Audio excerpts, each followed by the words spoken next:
Prolog. Postavy v povídce nemají nic společného se skutečnými osobami.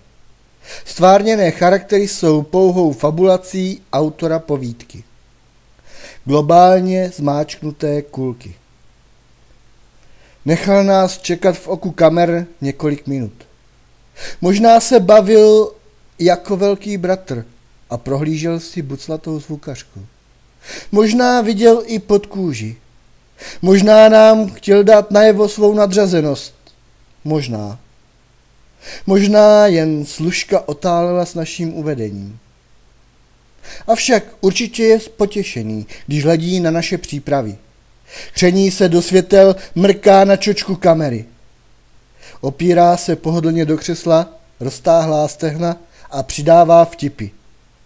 Přidává vtipy, jako by je vyprávěl ňadrům. Pokaždé otočí prstenem a diamant bleskne karáty do očí žen. Je zkušený, umí to. Ženy odpovídají smíchem na každé otočení a diamant hned vedle snubáku bortí všechnu ostražitost. Můžeme? Přisouvá mikrofon k fotografovi a kamera zavrčí. Štáb je připravený, jistě jdeme na to. Natáčený fotograf narovnává páteř a hledá inteligentní výraz umělce. Vezmi na úvod jenom mě a pak klasika rozhovor, jo? 3, 2, jedeme. Dnešní medailonek, nejlívnější fota světa, bude věnovaný známým snímkům děvčátka s vůlí, které svou nekompromisní a syrovou výpovědí šokovaly svět a ovlivnili pohled americké společnosti na vietnamskou válku. Snímky oceněné mimo jiných i cenou nejlepší válečné foto 20. století a snímek roku 1968 vytvořil výtečný fotograf Alex Gold. Dobrý den, pane Gold. Dobrý den vám i všem divákům. Vaše fotky, děvčátko s vůlí, jsou opravdu drtivé a fascinující. Vaše umění je tedy nesporné a vzácné, pane Gold. Děkuji. Přesto můžete nám prozradit, co všechno předchází, než vzniknou fotky roku? Co potřebuje fotograf krom citu pro okamžik? Ano, máte pravdu, že cit pro okamžik je velice důležitý, ale bez štěstí nemáte nic. Všichni aktéři kvalitního snímku musí být v jeden okamžik na jediném správném místě. Důležité jsou i pouhé stupně v úhlech pohledu, a to jak pro efekt, tak kvalitní světlo. Vidíte například zde. Kulka právě prorozila děvčátku hruď a na zlomek sekundy je vidět skrz hrudníček holky střílejícího vojáka. No to je obrovské štěstí. No štěstí a náhoda. Stačilo by několik kroků navíc a nemáte nic a třeba vám ani holku netrefí. No bylo to štěstí. A štěstí je přítel umělců a každého fotoreportéra. Když jste mačkal spoušť fotoaparátu, tušil jste, že právě vytváříte skvělé snímky? Snímky s uměleckou kvalitou a nevyčíslitelnou hodnotou? Jestli jsem tušil?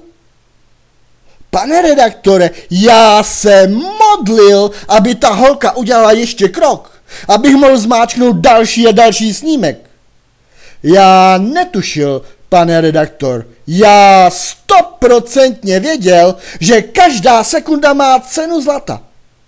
Jen průměrný umělec by tušil. Já věděl. Například zde na 4. snímku praská žebro a dívenka se propadá v kolena. Myslel jsem, to je konec. A začal jsem litovat příležitosti. Ale ona ne, ona mi dala ještě 15 snímků, holka skvělá. Křičel jsem, běž, běž! A ona znovu a znovu vstala a zarputile pózovala. Pane Gold, uveřejněním fotoreportáže v novinách, uveřejněním výpovědí o bolestech války a jejího dopadu na nevinné, tímhle dopadem se prohloubila nechuť k pokračování bojů a zvýšil se tlak na stažení našich vojsk v Vietnamu. Překvapil vás, pane Gold, vliv snímků ve státech? Ne, nepřekvapil, protože jsem o tom nepřemýšlel. Já prostě udělal skvělý záběry a počítal, kolik mi asi vynesou. No, ale už po pár dnech po uveřejnění bylo jasné, jaký humbuk se strhnul. Neuběhly ani 4 dny a z nebe se snesl generál Harper a hned běžel za mnou, prý, že prezident letí do Vietnamu, prý jedině já mám dělat fotky z jeho návštěvy a nacpal mě do helikoptéry, ani se mě neptal. Vadila vám zakázka od prezidenta? Líbí se vám můj dům, pane redaktor?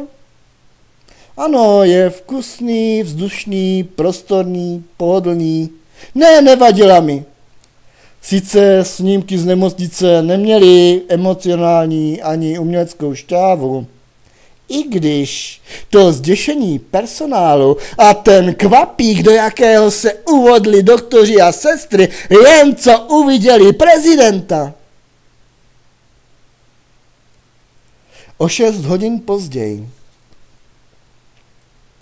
Sedím ve svém ušáku a mám z celého interview husí kůži. Hledám špetku empatie se světovým fotografem a probírám se historií. Připomínám si konec války. Vberu potaz přílet prezidenta do Vietnamu a záchranu děvčátka, které v opuštěné místnosti čekalo, až umře. Lékaři dávno odepsali a nechali na pospas tetičky s kosou. Probírám se tiskem 68. Prezident Helson zachraňuje děvčátko s vůlí. Hlásá titulek novin a pod ním bílé zuby. Zdravé zuby hlavy amerického státu, nablízkané přes půl stránky. Další upozorňuje na autora.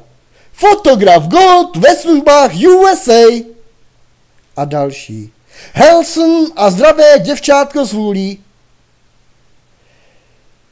Děvčátko s vůlí, děvčátko s vůlí, děvčátko s vůlí. Jak se vlastně jmenuje děvčátko z vůlí? A až tady dole, úplně dole. Šihou se těší na život v USA. Šihou. Děvčátko z vůlí se jmenuje Šihou. Odkládám noviny a otvírám statistiky americké nemocnice v Saigonu. A jsem zklamaný z čísel. Suchá čísla moc nevypoví. Nevidí hniz v ráně a nespočítá prázdné náruče. 13.5. To je den, kdy přivezli Šihou. Přijato 458 případů, 23 kusů beznadějných, 320 chirurgických zákroků, 40 exitů. 14.5.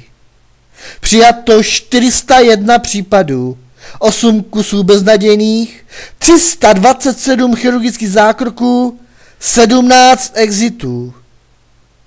15.5.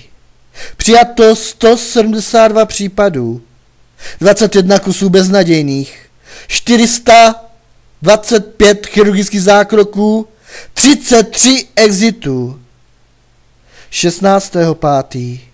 Naše nemocnice byla postižena návštěvou Theodora Helsona, prezidenta USA.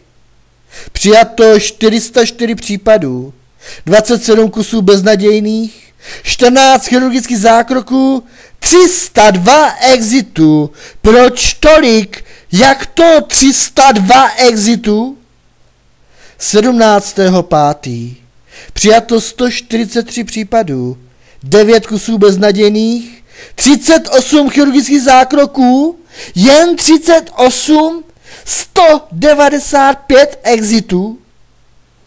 18.5.